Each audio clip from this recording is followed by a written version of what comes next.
लोग का फिर से एक नई कहानी के साथ। कहानी का नाम है मृत्यु भाई की भूतिया कहानी। चलिए कहानी को शुरू करते हैं। भूतिया डरावनी कहानी हिंदी में। लक्की और काव्या एक कैफे में मिले। काव्या को देख लक्की उसे देखता रहा। काव्या की वह मुस्कान लक्की को भा गई। वह उसका दीवाना हो गया था। अगले कई दिनों तक लक्की काव्या को देखने के लिए उसी कॉफी शॉप में जाता रहा। एक दिन लक्की ने मन बना लिया और सीधे काव्या के सामने बैठ गया। काव्या हेलो, लक्की हाय। काव्या मैं जानती हूँ कि तुम मशहूर हो और एक आईटी कंपनी में काम करते हो और पिछले कुछ दिनों से तुम मुझे फॉलो भी कर रहे हो। लक्की तुम्हें कैसे पता चला ये सब? काव्या यही मेरा रहस्य है। खैर बैठो और कॉफी पियो। लक्की और काव्या ने साथ में कॉफी पी और बातें की।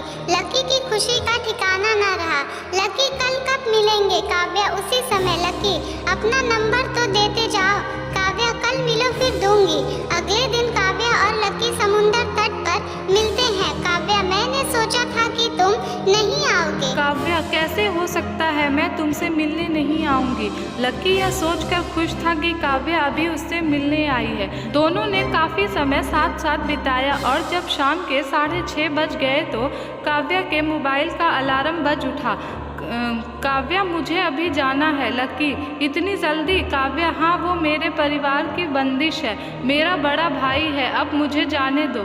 इतना कहकर काव्या वहाँ से चली गई। अगले दिन वो दोनों कैफे में मिले और फिर शाम 6:30 बजे अलार्म बजा और काव्या फिर चली गई। लक्की को यह बात बड़ी अजीब लगने लगी। इसके बाद जब लक्की और काव्या पार्क में मिले और 6:30 बजे अलार्म बजा तो लक्की ने काव्या को बताया। लक्की अरे भाई से झूठ बोलो कि तुम अपने दोस्त की शादी में हो। काव्या नहीं, मैं नहीं कर सकती। भैया यहाँ आ जाएंगे फिर सब गड़बड़ हो जाएगी। यह कहकर काव्या यहाँ से भाग गई। काव्या के जन्मदिन पर आधी रात को लक्की उसके घर गया। लक्की ने घंटी बजाई, दरवाजा खुला और काव्या जैसी दिखने वाली एक लड़की खड़ी थी। उसकी चाल लड़कों के कपड़े में बदली हुई थी। लक्की ने लड़की को काव्या समझ लिया और बोला लक्की हैप्पी बर्थडे। लड़की अरे मैं काव्या नहीं हूँ। लक्की क्या तुम मजाक कर रही हो? लड़की बोली नहीं, मैं काव्या नहीं हूँ।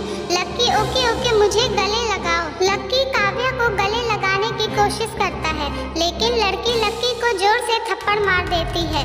कन्या कितनी बार कहूँ मैं काव्या नहीं हूँ, मैं काव्या नहीं हूँ, मैं इसकी भी बड़ी हूँ।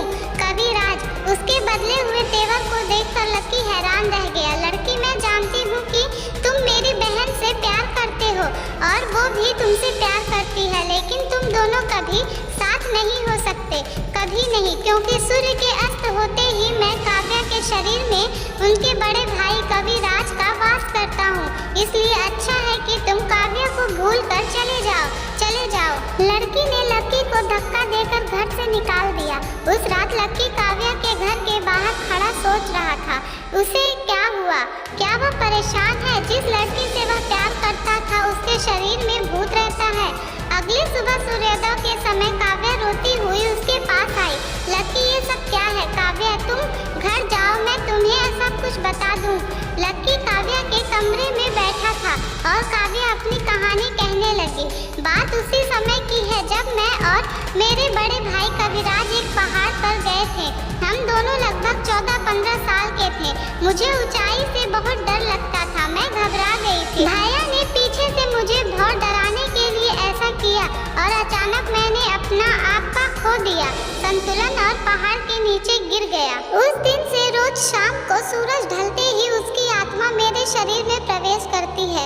मैं दिन में लड़की की तरह और रात में लड़के की तरह रहता हूँ, लेकिन प्रयास सफल नहीं हुआ लक्की। लेकिन इसका भी कोई अंत होना चाहिए। काव्या अंत तो होगा लेकिन भैया मुझे ऐसा नहीं करने देंगे। लक्की लेकिन क्या? काव्या पूर्णिमा की रात मेरे शरीर में भाई की आत्मा प्रवेश नहीं कर सकती। उस रात हमें पुराने मंदिर में जाकर भाई की आत्मा को मुक्त कराना होगा। लक्की इतना मुश्किल नहीं लगता। काव्या प्रॉब्लम है ये कि भैया उस रात मुझे घर से बाहर नहीं निकलने देते। लक्की इस बार मैं तुम्हें पुराने मंदिर में ले चलूंगा। इस दिन के बाद लक्की पूर्णिमा का बेसब्री से इंतजार करने लगा। लक्की ने एक पंडित जी से बात भी की थी। लक्की क्या वह दुष्ट आत्मा काव्या को मुझे यहाँ लाने देगा? पंडित मुश्किल है पर नामुमकिन नहीं, ये भोलेनाथ की विभूति है। अघोरियों की तपस्या से ये साबित हो गया कुछ नहीं कर पाएगी। आप इसे अपने शरीर पर भी लगाएं और उस कन्या के शरीर पर भी। आखिर पूर्णिमा की रात आ ही गई। लकी उसे लेने के लिए काव्या के घर गया, लेकिन जैसे ही उसने काव्या को छुआ, किसी अदृश्य शक्ति ने उसे दूर फेंक दिया। लकी, काव्या चलो चलो मेरे साथ। काव्या, भैया बस इतनी सी बात, नहीं जाने देंगे, तुम यहाँ से चले जाओ, मुझे मेरे हाल पर छोड़ दो। लकी घर से बाहर चला गया और कुछ देर बाद विभूति को अपने शरीर पर लगाकर वापस आ गया। लकी ने काव्या के माथे पर विभूति भी लगाई। लकी, मुझे पता था कि ऐसा कुछ होगा, इसलिए मैंने उसका भी इंतजाम कर लिया था। लकी ने काव्या को गाड़ी में बिठाया और वह गाड़ी चलाने लगा। काव्या को कार के शीशे से काली शक्ति दिखाई दे रही थी। काव्या, भाई हमारा पीछा कर रहा है। लकी, चिंता मत करो, वे हमारा कुछ नहीं कर सकते। दोनों पुराने मंदिर में पहुंचे और पंडित जी ने दोनों को घेरा बनाकर बैठा दिया। पंडित जी मंत्र पढ़ रहे थे कि एक काली शक्ति वहां घूमने लगी। उस काली शक्ति ने रूप धारण कर लिया। काली शक्ति, काव्या तुम चाहती हो कि मैं मर जाऊं? काव्या, नहीं भाई, रोते हुए बोली। पंडित, काव्या इसकी बातों पर ध्यान मत दो, ये तुम्हें गुमराह कर रहा है।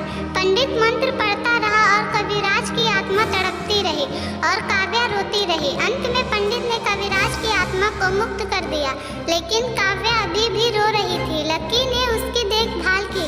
लकी, तुम्हारा भाई अब वहाँ चला गया जहाँ उसे होना चाहिए था। उस दिन के बाद कविराज कभी काव्या के शरीर में नहीं आया और फिर काव्या और लकी का विवाह हो गया और फिर वे दोनों खुशी खुशी रहने लगे। फ्रेंड्स, हमें उम्मीद है आपको यह हिंदी कहानियाँ पसंद आई होगी। भूतिया सेक्रेटरी की कहानी, real horror story in Hindi. कहानी को Facebook, Twitter, WhatsApp, Instagram, Telegram पर अपने दोस्तों के साथ शेयर ज़रूर करें। कृपया कमेंट्स के माध्यम से बताएं कि आपको ये चुड़ैल की कहानी कैसी लगी। आप हमारे चैनल को ज़रूर सब्सक्राइब करिए। तब तक के लिए बाय बाय, मिलते हैं फिर